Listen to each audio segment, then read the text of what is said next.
before we take a break, which we must do very soon because we're halfway through, I'm using the water now from the jar to wet the largest area of colour on her face. And what I'm doing is I'm going in and up to the line where the paint will meet the white area. So don't put water on the white areas that you've drawn in. Just put a large area of water. It doesn't matter about the hair. You can push it into the hair. That's not a problem.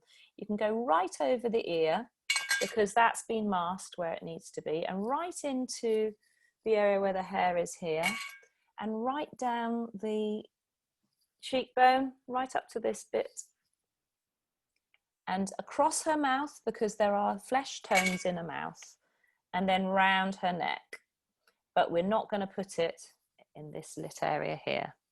Okay, so hopefully you've got now a lovely puddle that the raw sienna and burnt umber is going to run down.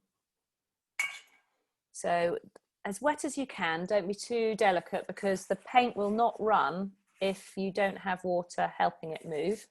Now, load the brush with a little bit more water and we're going to go into the raw sienna, but the wet part of the raw sienna, not the lump.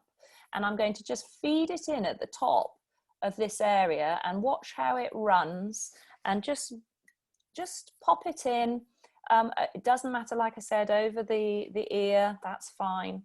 And up to the edge of this shape that you've drawn in where the white, leaving the white areas, and across the mouth and onto this chin. And because even with my vertical page, because I haven't wet beyond the chin, it's not running there, it's running round. And these are already some quite nice shapes, some drippy shapes forming in the skin.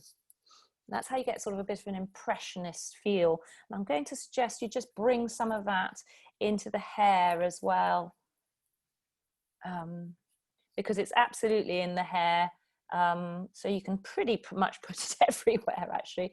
We're going to drop in slightly different colours to help move that around. Now we have got a smaller area of tone on the inside of the nose.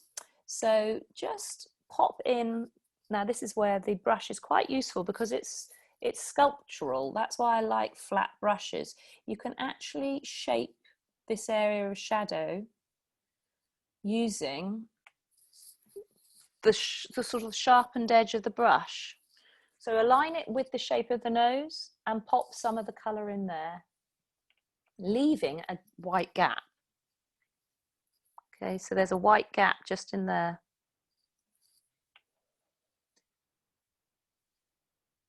And whilst this is all wet, I'm now going to encourage you to reach for the burnt umber and pop a little bit in to this temple, but not down the cheekbone so much. There's not so much shadow there. And the burnt umber is just that darker tone, isn't it? Just dropping it in towards the right-hand side. You can see where you need it. You put a line down where the chin is, so you know you need a bit more along that and up behind the ear. And don't worry about the dribbles. These two colours can be lifted off, so do not worry about too much dribbling of colour. And I'm going to drop it into the inner eye and sort of nose area. And that is really the way I paint. Okay, you can put a little bit into the mouth.